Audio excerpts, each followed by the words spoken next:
साक्षी चौहान आपका स्वागत करती हूँ। Day to day news Bharat आपसे वादा करता है कि पूरी निष्पक्षता के साथ पत्रकारिता करेंगे। हमारा कोई भी पत्रकार किसी से कोई उपहार या विज्ञापन स्वीकार नहीं करेगा और ना ही किसी को ब्लैकमेल करेगा। हम समाज के दबे कुचले लोगों की आवाज बनेंगे। हम चैनल पर कोई ऐसी खबर नहीं दिखाएंगे जो लोगों को भ्रमित करने का काम करती हो। साथ ही हम लोकतंत्र के चौथे स्तंभ को मजबूत करने की कोशिश करेंगे। चलिए रुख कर लेते हैं खबर का। हिमाचल कांग्रेस के नवनियुक्त जिला अध्यक्ष की पहली औपचारिक बैठक आज शिमला में हुई। बैठक की अध्यक्षता प्रदेश कांग्रेस अध्यक्ष विनय कुमार ने की। शिमला स्थित हिमाचल कांग्रेस के प्रदेश मुख्यालय राजीव भवन में ये बैठक आयोजित की गई। जिला अध्यक्ष की नियुक्ति के बाद ये उनकी पहली औपचारिक बैठक रही जिसमें संगठन को मजबूत करने की चर्चा की गई।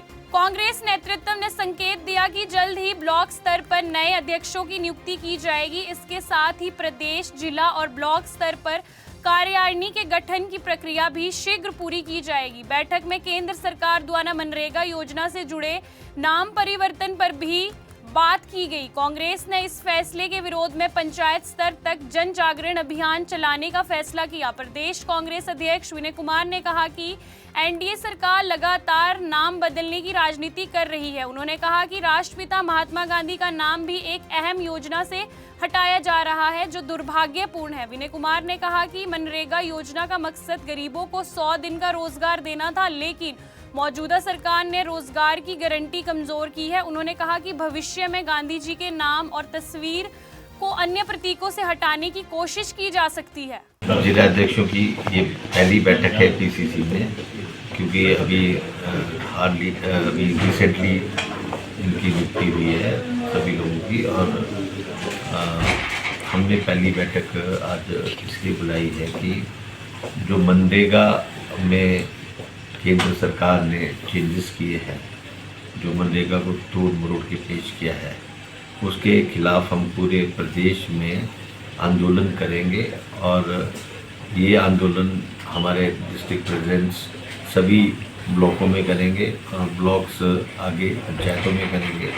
तो हम ये चाहते हैं कि जिस तरह से केंद्र सरकार ने मनरेगा का नाम चेंज किया है, मनरेगा के सारे जो कायदे कानून हमने बनाए थे उनमें चेंजेस किए हैं, तो हम ये चाहते हैं कि केंद्र सरकार को वापस ले और मनरेगा जिस तरह से पहले कार्य कर रहा था लोगों के लिए, उस तरह से मनरेगा में कार्य होने चाहिए। और केवल नाम बदलने के साथ साथ ये तो नाम तो केंद्र सरकार ने सभी चीज़ों के नाम बदलने का ये एक रीत शुरू की है, जिसको वो ना करे।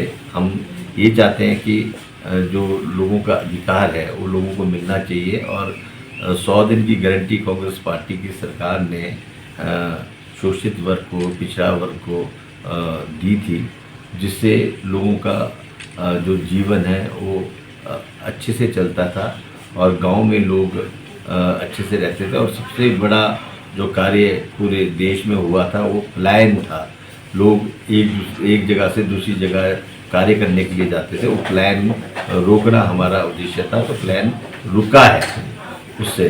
तो मनरेगा से बहुत सारे फायदे लोगों को मिल रहे थे। जो ग्राम पंचायत फिक्स करती थी वो अपने जो कार्य थे वो ग्राम सभा में डालते थे, ग्राम सभा उसको टेकअप करती थी, फिर उस पर कार्य होता था। चाहे किसी के खेत का डंगा है, चाहे किसी के घर का डंगा है, फिर चाहे कोई और कार्य है, उनको अपने ही घर में कार्य भी मिलता था, उनको उसके वेजेस भी मिलते थे। तो आज की डेट में ये सरकार फिक्स करेगी कि उन्होंने कौन सा कार्य करना है, कौन सा कार्य उन्होंने नहीं करना है। तो इस आंदोलन को हम 1 महीना 10 तारीख से लेकर अगले फरवरी 10 तारीख तक कर रहे हैं। और अगर केंद्र सरकार ने ये निर्णय वापस नहीं दिया तो इस आंदोलन को हम आगे भी बढ़ा सकते हैं। हम लोगों को जागरूक कराएंगे कि उनके अधिकारों का हनन केंद्र सरकार ने किस तरह से किया है, लोगों को बताएंगे जाके।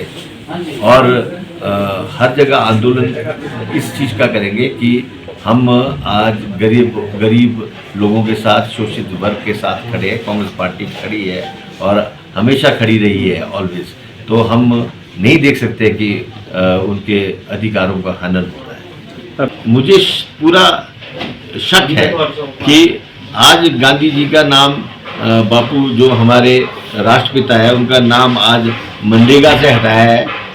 हो सकता है कि कल को ये करेंसी से भी हटा दे, गांधी जी के फोटो हटा दे, तो इसमें कोई दो राय नहीं, ये कुछ भी कर सकते हैं। ये नाम बदलने पे लगे हुए और इनका काम ही नाम बदलना है, तो हम इस चीज़ को बर्दाश्त नहीं करेंगे और हम चुप नहीं बैठेंगे। हम लोगों के साथ है, गरीब लोगों के साथ है, शोषित वर्ग के साथ है, पिछड़ा वर्ग के साथ, हम सब उनके साथ खड़े रहेंगे। कांग्रेस पार्टी इस लड़ाई को लड़ेगी। काम के दिन बढ़ाए हैं, दिन बढ़ाने से कोई गारंटी नहीं है।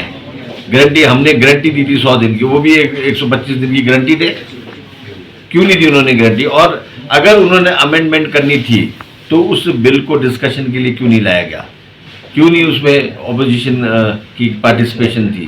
तो हम ये बोलते हैं कि जब हमने इस बिल को मनरेगा को पेश किया था, केंद्र सरकार ने जब पेश किया था, जब हमारी सरकार थी, तो पार्लियामेंट में 2 महीने तक इस पर चर्चा हुई और चर्चा के बाद सिलेक्ट कमेटी को गया और सिलेक्ट कमेटी ने इसको पास किया है। तो हमने जब इसको डिस्कशन के लिए लाया था और जब आप इसको अमेंड कर रहे तो आपने डिस्कशन के लिए क्यों नहीं लाया इसको? इसका मतलब आप नहीं चाहते थे कि हम पार्टिसिपेट करें, ऑपोजिशन इसमें अपनी राय दे। तो इस हबड़ा दबड़ी में आपने एक दिन पहले पेश किया और अगले दिन पास कर दिया। कुल मिलाकर कांग्रेस संगठन को नए सिरे से मजबूत करने और केंद्र सरकार के फैसले के खिलाफ सड़क पर उतरने की तैयारी में है। शिमला से अनीश चौहान की रिपोर्ट। अभी के लिए फिलहाल इतना ही। देश दुनिया की तमाम खबरों के लिए day to day news Bharat को देखते रहे, साथ ही हमारे चैनल को लाइक, शेयर और सब्सक्राइब करना ना भूलें। नमस्कार।